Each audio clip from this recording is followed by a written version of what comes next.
Federalism, is it an unachievable utopia, or is it a reality that we're going to go? Let's take a look. In this video, I will talk about federalism and how is it possible in European Union, and how is it going to be actually in the future.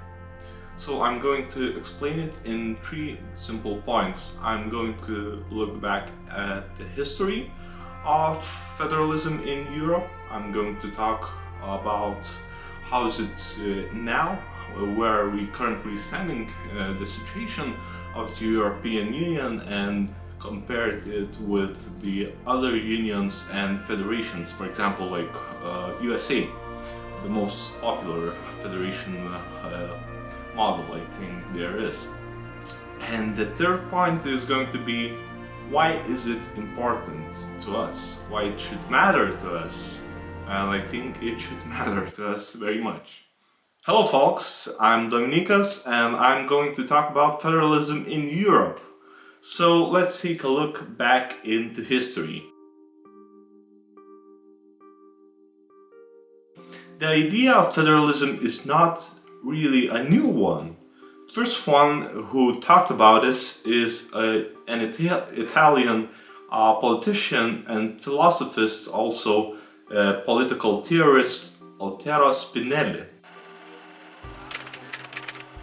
Dovremo in primo luogo impegnare sempre più e sempre più fortemente il Parlamento tutto intero e che man mano presenti rapporti interinali al Parlamento per chiamarlo a decidere fra le varie opzioni che si presenteranno. Who talked about federalism importance in Europe. When back in 1941 he was exiled to Ventotene island, and there he wrote a Ventotene manifest. He talked about federalism importance and ideas in this manifest specific.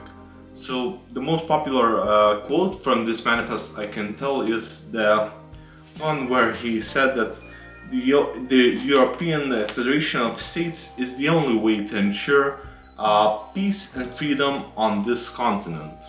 I think in his words this was not just a theory. It was a cry for survival in Europe. Europe had destroyed itself twice in just 30 years, he wrote. From 1914 to 1918 there was a World War I where two European nations fought. There was another World War from 1939 to 1945. In just a little bit over 20 years there were two massive world wars where millions upon millions of people died. When 1941 Ventotene Manifest was released, it got really big influence in the region, in the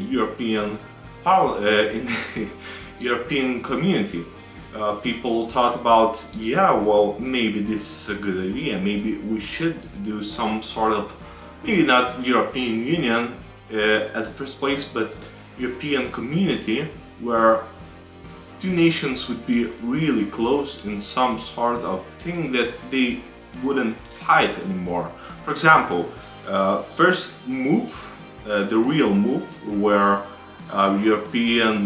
Europe got closer to where it is now was European coal industry, the Schuman treaty in 1950, May 9th. So in Schuman treaty there were declaration that Western Germany and France should make same central coal industry. So with this treaty, two of the biggest rivals in the region would not fight anymore. People thought that this could prevent from them fighting anymore because they would be so closely related that they couldn't be in a fight or in a world war anymore. The European Union finally formed in 1992 to Maastricht Declaration. So my country, for example, it joined in 2004. Where does EU stand? So some people think that, well, what is a federation? Federation is just centralism, where people, where the center of a country has more power over the other members. So this is currently true. Well, this is the share of competencies between member states. You can call them states, or member states, and central governments. So for example, EU is not a federation. It is the most advanced supranational organization.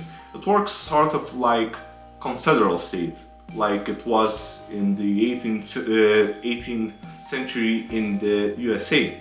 It's really different from USA currently. The European Parliament researcher wrote in 2024 that federalism in the European Union remains not so much a structural reality as a permanent subject of political debate.